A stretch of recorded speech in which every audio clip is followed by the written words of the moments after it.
Welcome back, ladies and gentlemen. I hope your day is going great so far. Our next panel, Optimized Cybersecurity Planning and Budget Formulation, is gathering cybersecurity specialists. Please help me welcome on stage our moderator, Stav Pischits, who will introduce himself and his panel. Welcome. Thank you, guys. Thank you, Duska. Thank you for coming to our panel. Today we have it's a panel, but we'll make it very casual. Also, we're not many people here, so let's make it really like an open discussion. I think this panel will be great because we have really great people here. Before I will let them introduce themselves, I will just myself. So I'm Stav Pischits. I run a security consulting company called Cynance. Cynance, we help companies to understand their security posture and then also helping them secure their businesses. Also, I run Cyber Club London, and Daniel and Zico are part of the club. We are a group of almost 100 chief security officers, and together we invest in cybersecurity startups, really early stage investments, and then we help them, we nurture them, and we help them basically to define and reshape the future of cybersecurity as we know it. In this panel, when I was asked to moderate it, I was thinking about what might be interesting to speak about, what might be interesting for people, especially in this time. And as someone who's running security consulting companies, so we work with many different clients, many different industries, and we see some of the pain, some of the proposals which were approved much easier last year and this year. People are struggling, and it's not only with us. It goes around like many industries, many vendors, because people are really suffering to get the budget in this year. Many businesses are VC-backed businesses, such as Tractable, that Zico is the CISO of Tractable, and other corporates. Daniel is from a FTSE 150 company, and also they have their own pains in the security team and budgeting and really making their project work. We have also Neil here, who will present herself as well. She's coming as well from the consultancy and strategy domains, and she will be able to also share her light on that. So we'll make it as a conversation, so we prepared a few questions and some directions for this conversation, but as you will see, it will be pretty much freestyle. So without further ado, I will hand over to Daniel to present himself. Hi, everyone. My name is Daniel Liber. I'm the Chief Security Officer of Playtech, an online gaming company, and a FTSE, I think, 250 company. 250, okay. I wish it was 150. Hello, everyone. My name is Nilisha, and I work with one of the Big Fours as assistant manager within their cyber practice, and very excited to be here today. Thank you. Hi, I'm Zico, CISO at Tractable. We are UK's 100th unicorn, and very glad to be here to share my views on today's topic. Thank you. Thank you. Very modest people. I told them to present themselves in 30 seconds to 1 minute, and they were like 5 seconds. I am Daniel, and okay, cool. So many people wonder how cybersecurity budgets are even created. So how do you even, because you have a figure, and we're not going to mention any figures here, but like you have a figure, let's call it whatever, 10 million as a figure. How you go and really put the components that will build this figure. So I will start with you, Daniel. Okay, so I guess everything starts from a risk, in a way. Obviously, the business has its objectives, and it has also its revenue sources. And at the same time, you try to understand the risk which would try to affect these the most. But obviously, the budget is not endless, right? So you can name all the technologies you want. Eventually, you see that there's some kind of a thumb rule where the budget kind of, let's say, goes into a number which fits into some kind of industry average. So let's say it's about 1% of the overall revenues of the company, or let's say some percent of the IT budget. And the main purpose for me as a CISO is just to prioritize things as much as possible and to insist about what I think is really important. So that's kind of my high-level approach. Thank you. We'll talk about priorities and prioritization a bit later. Neil, from your experience advising to companies, how do you see it from that side? Well, when it comes to budgeting, I would say I sit at the other end. I am one of those who are trying to convince we want this, and it's always a struggle.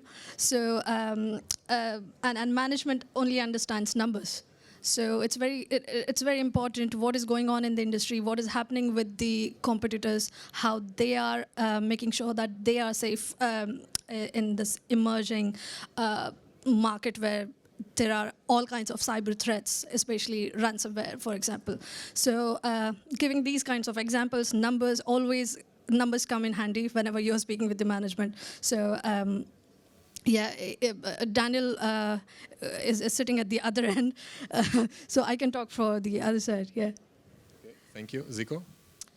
Yeah, I think I have a slightly different view. If you asked me this question 6 years back, where I was at an investment bank, you usually have bigger budgets, more reputational risk. Not to say that if you're at a startup or scale up, that's going to be any lesser, but right now I'm at a startup or scale up. So I work with a zero-based budgeting to say, okay, let's say I have zero budget. How do I work upwards to build layers?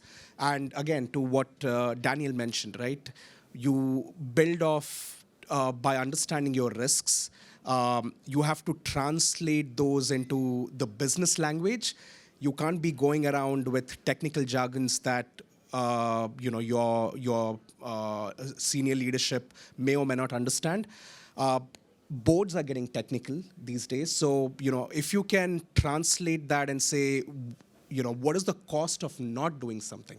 That's when the senior leadership, that's when the boards understand that, yes, we need to have budget in place for this. So, that's how I would look at it and then start driving. So I can't go to management and say I need a 10-member team.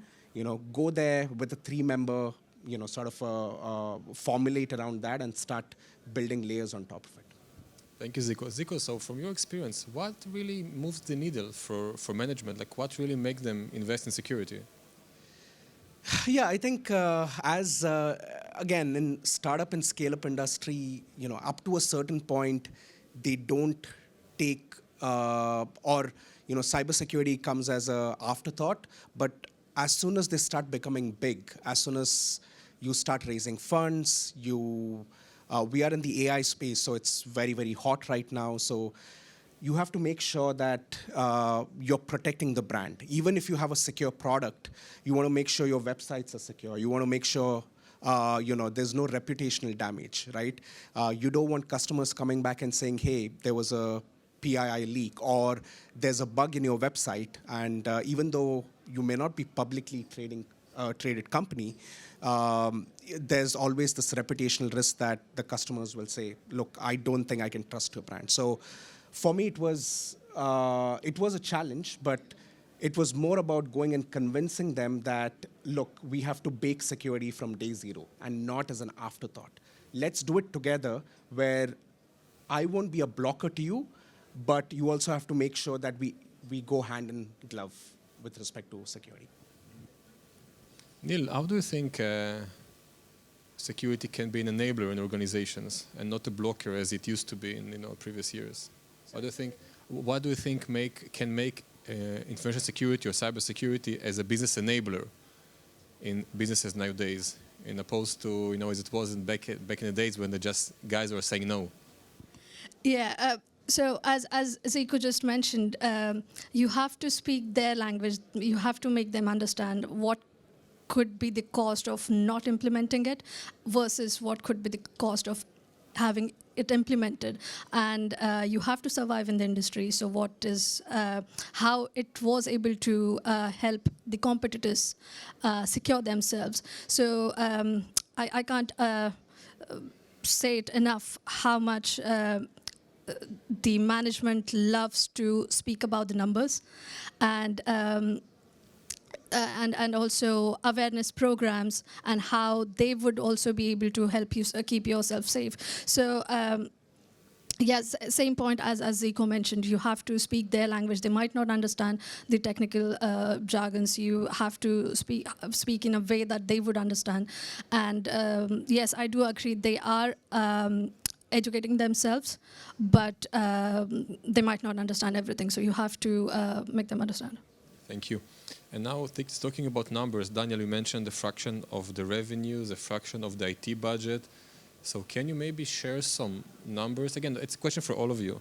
If you can come up with some reasonable numbers based on your experience. Again, it's not a test. Like different people will have different numbers in mind, but just based on your experience, some of these numbers, 4%, 5%, 10% off whatever budget. So what would it be?